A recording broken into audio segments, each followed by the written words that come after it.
What's up, everybody? Welcome back to Self-Help Witch. I am Dana. I'm your host. Self-Help Witch is all about exploring the spiritual side of self-awareness and personal growth. And I'm so happy you're here with me today. If you're new, welcome. Don't forget to subscribe to the podcast, the YouTube channel, wherever you are listening or watching this. If you really love what we're doing, leave a review, leave a comment. I read them all. It means the world when you do. Today we're talking about the concept of eudaimonia. This is an ancient philosophical term that gets at the idea of what it means to live well. If you watch the YouTube channel, you may have noticed that the cover art for this episode contains a rendering of the Sun Tarot card. As I'll share in the episode, eudaimonia is about living well, and it's about living in alignment with your virtues. But one really fascinating piece of this that kind of is woven in but not explicitly talked about in the episode is how living in alignment with your virtues is really about living in your brilliance. The Sun card always evokes that for me. It depicts a child basking in the sun. And that is the feeling that I get when I am feeling most alive, when I am lit up. And I get that feeling from living in my virtues, living in alignment with what feels true and correct for me. That is really what eudaimonia is all about. I hope that you'll take away from this conversation that living in alignment with your truth, with your virtues, with what feels correct for you is honoring your spirit's path, the path that your spirit came to experience firsthand, to make manifest in the physical. And that feeling of aliveness and being lit up is living in your brilliance. I don't think it's a coincidence that we use lit up idiomatically, at least in the English language, that feeling of being lit up and living in your brilliance. It's about living well, and living well is about being true to that sense of what lights my spirit up. And I wanted to make that really explicit before we got into the episode, because that's the takeaway. So let's dive into the details. Let's get into what eudaimonia is, what it's not, and how this concept can help us access living in our brilliance. Let's start by breaking down what eudaimonia really means. So the word starts with the prefix EU, which means happy, and has the root daimon in it as well, which means spirit. I want to read a direct quote from some of the research I did on this topic that I think is so useful for understanding this concept, and we're going to unpack the different pieces of this throughout the episode. They say, well-being is not so much an outcome or end state as it is a process of fulfilling or realizing one's daimon or true nature. That is, of fulfilling one's virtuous potentials and living as one was inherently intended to live. A couple things I want to pull out from this. One, the idea that eudaimonia is a process and not an end game. The other thing I want to point out is this idea of virtuous potential. So virtue is a really important piece of eudaimonia. You can't access eudaimonia, in other words, living well, without living in alignment with your virtue. And then finally, this idea of living as one was inherently intended to live. I want to push back on any kind of skepticism you might be having that is actually really selfish.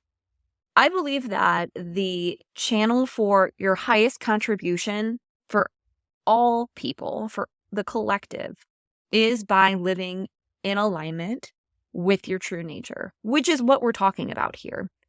And so I'm going to pull all of that together in the episode. Let's start by talking about the difference between active eudaimonia and passive happiness. One really important distinction between eudaimonia and happiness is that eudaimonia is not an emotion. It is a state of being. Obviously, happiness is an emotion, and you might be wondering, what is the difference between a state of being and an emotion? To me, it's the difference between active and passive. So, eudaimonia is an active choice. It's something that can only happen through action. And the action is living well. On the other hand, happiness is passive. It's something that happens as a result of external circumstances, typically. Now, of course, you can access happiness through things like gratitude, which are definitely internal experiences. But if you stop and think about it, gratitude is also active. It's something you have to choose to do. Gratitude is rarely something that happens just automatically on its own unless we have a really solid gratitude practice. So when we think about eudaimonia, living well, as rooted in action and choice, and happiness as something dependent on external circumstances and passive, we can see how happiness is such a fleeting and frustrating thing for so many of us. We find ourselves constantly waiting to be happy and longing for the right circumstances to come together to make us happy. And it doesn't take a philosopher, I think, to understand that that moment is probably never going to happen, especially if you are locked in this passive waiting game. We have to create those circumstances for ourselves. And the real kicker is most of us don't realize when we're in that mindset that we can create what we're looking for right now. Happiness is in the present, and we have to create that through active choices. This is why eudaimonia is so powerful to me, because it empowers us to enjoy what we have in this moment. The present is the only moment we have. And when we're waiting for some future to arrive, we're going to be waiting forever. When we can embrace an active role in living well, when we can embrace eudaimonia, we create the circumstances. We become the manifester. We become the person who has what they want because we're taking an active role. Now, I can feel the skepticism coming through the screen, even though you're listening to this in the future, because I am also ever the skeptic. And there's a part of me that, as I say this, is thinking about certain, hypotheticals. Like, for example, I have been wanting to go to Sedona since 2020, and really even before that. I love the desert, and it's a place that I just feel really at home at. Haven't been able to go in a long time. I had a trip planned to go to Sedona, actually, for my birthday, which was March 13th, 2020. The day that you may remember as the day that COVID started shutting the world down. I didn't get to go on that trip. And I never got to go on that trip because life happened, and now I have a baby and yada, yada, yada. There's a part of me that's like, okay, we're talking about creating an active role in your happiness. I can't just pick up and go to the desert. Like, that's something I want to do. That's something that would make me happy, and I can't do it right now. So what am I supposed to do in that situation? No matter what, you still have a choice, right? I could pout, be pissed off, and complain that I don't have the money to go on this trip and feel really confined and trapped. And if I'm being honest, I have felt those feelings. But I have another choice as well. I can access here and now what I want to feel from that trip. What I want to feel is connection with nature and freedom. I can do that now. I don't need to get on a plane to feel that. Now, would I still like that? Of course. I'm still going to do that when I can do that. But I don't have to suffer in the meantime. I can choose to live well and access those feelings right now by going to a different park that I don't normally go to, by meditating outside, by creating a little sanctuary in my yard, as small as it might be. There are things I can do to access that feeling right now, and that is the key to living well. It's about realizing that when you wait for the right circumstances to magically arrive, you are going to be waiting forever. And you're really blocking yourself from whatever it is you're after. You have the capacity, you have the power, no matter how limited your resources are, to access what you want right now. And even if you're skeptical of that, I hope that you can see that when you take a passive role in living well, that's a dead end. That's not going to work. You have to take an active role in what you want to feel and what you want to experience in your life. And the more that you embrace the idea that you have the power to feel and experience that right now, no matter how limited your resources are, the more powerful you're going to realize you are. That power will compound. You will begin to feel more confident. You will know that you're capable, and you're going to be able to access the life that you want, period. Now, eudaimonia is a philosophical term, and it's one that's been talked about by Aristotle and Socrates and other old guys. And they argued over specifics. Each philosopher has a different take on what eudaimonia is really about, but one thing that's consistent is the idea of virtue. They all agreed that living in accordance with your virtues is the ticket to eudaimonia, that you can't access living well without living true to your virtues.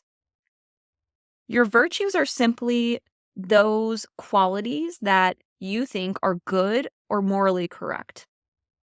And what you think is morally correct is built on a foundation of all kinds of stuff that when you examine more closely, you might find you don't actually agree with. That's why I will argue the first step in accessing eudaimonia, in living well, is understanding what your virtues are and getting really clear on why they are a part of your moral framework. For example, when it comes to being honest with others, you might believe it's better to keep an opinion to yourself if it's going to hurt somebody else. When you stop and examine that, you might realize what's underpinning that is a belief about keeping yourself small and putting others' needs before your own. I think most of us would agree that that's not a path to living well, right? So it's sneaky because we would all agree that honesty is a good virtue, but you have to dig deeper on, well, what do I really believe about honesty and why do I believe that? The same virtue that could be in alignment for someone else may not be for you. And of course, we live in a society where we learn our virtues from the culture and the family of origin, etc., that we grow up in. So all of us have to do that work of questioning what are the virtues that I want to align myself with. Because remember, the idea of eudaimonia is rooted in living in accordance with our virtues. And when we live in accordance with our virtues, we are living in accordance with our true nature. So this clarity work is really about recognizing what's true to you and what's external and what's conditioning. So not only does this require clarity, but it also requires honesty with yourself.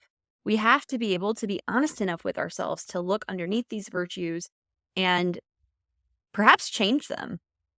So a couple things to consider when you are doing this virtue reflection work. Think about your actions. Based on your actions, what virtues do you embody? And do these actually resonate with you? So, for example, you might say that honesty is a virtue for you, but you're not honest. Think about how many times a day you say, I'm fine, without even thinking about how you're really doing. This is a big one for me, and I've really tried hard to rework this. But if you say honesty is a virtue for you and you are consistently not honest about how you're doing, there is a disconnect there that deserves some unpacking.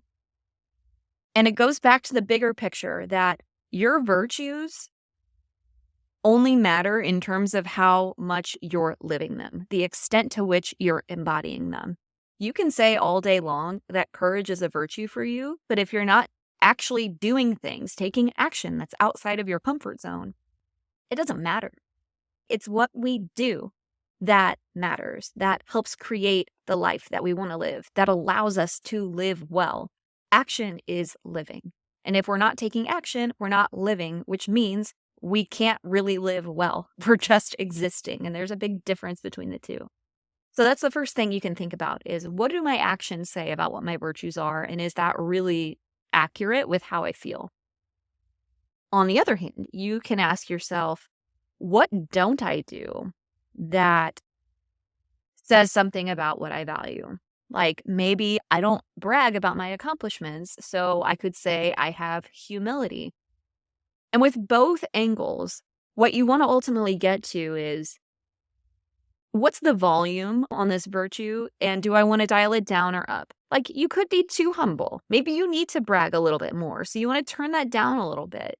Or you want to have some pride in yourself, right? You want to flip the script on your version of what you think is bragging. Like, maybe bragging to you is really rooted in this idea that you can't celebrate yourself, that it's wrong to be proud, and you could use a little bit of pride. And so you want to kind of reattune to that virtue in particular. But we can do that with any virtue. We can investigate the extent to which we want to embody that and the frequency with which we want to embody that. Meaning not how often we embody it, but the tenor of that virtue. And again, either way, the question becomes about your actions. What am I doing? What am I not doing? And how does that align with what my virtues are? You live your virtues through your actions, and understanding the connection and disconnection between your virtues and your action can help you know where in your life you need to tweak to access living well, or eudaimonia. So now I want to push back on any feelings you might be having that this is actually selfish. Honestly, this kind of gets into the whole idea that self-help is just like pointless navel gazing and is, makes us just focus on ourselves and all of that bullshit. This is one of the best things you can do to be of service to the highest good. So let's think for a second about virtues and what they are. Again, virtues have to do with your morals and what you feel is morally correct. So your virtues are not only the qualities that describe your moral compass, but I will argue also your spirit's compass. So let's take this from a spiritual angle for a second. Your spirit came here to experience a particular path. It came here to embody certain qualities and to bring them into the physical world. Your virtues help you know what those actions are. Again, if courage is a virtue, you are here to be courageous, to do things that are bold, that maybe not everybody else would do, that are a little outside the box.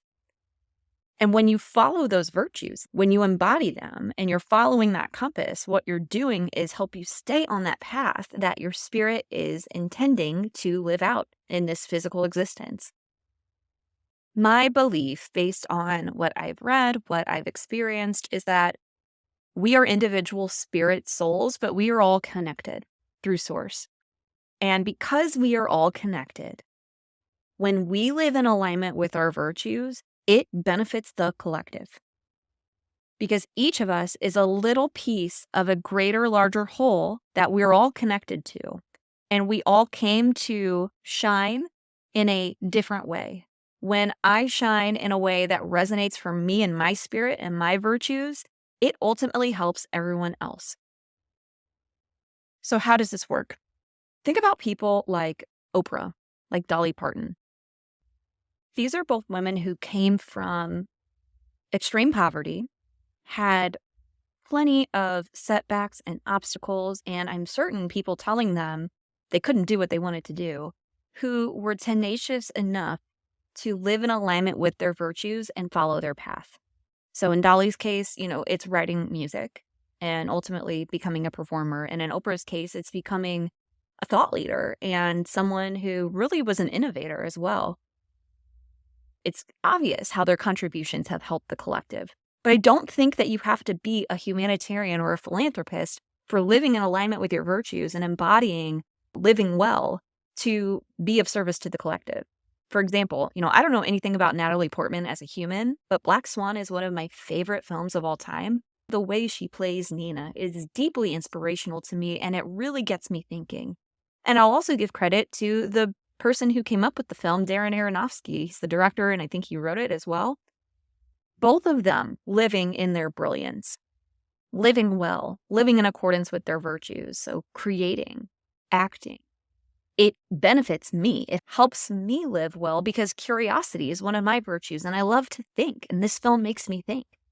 So even things that seem like, how could this possibly be benefiting people?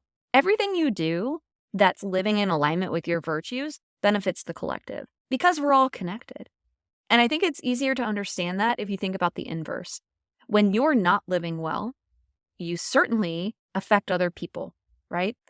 As a teacher, I think about the example of, and I'm sure unfortunately you've all had this experience, the teacher who's just grumpy, the teacher who just clearly doesn't like kids, doesn't like what they're doing.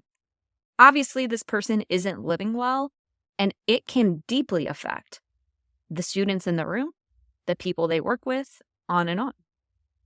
I think about, the best teacher I ever had and how that person saved my life.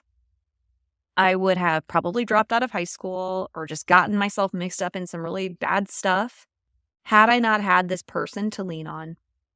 And I believe it was because she was living well. She was living in alignment with her virtues of being someone who could care for others, being there for someone who needed it, that I am here talking to you today. So never underestimate what living in your virtues can do, not just for you, but for the collective as a whole. That's really what living well is about. It's about you feeling content and alive, being on your path, and therefore empowering others through your actions to do the same.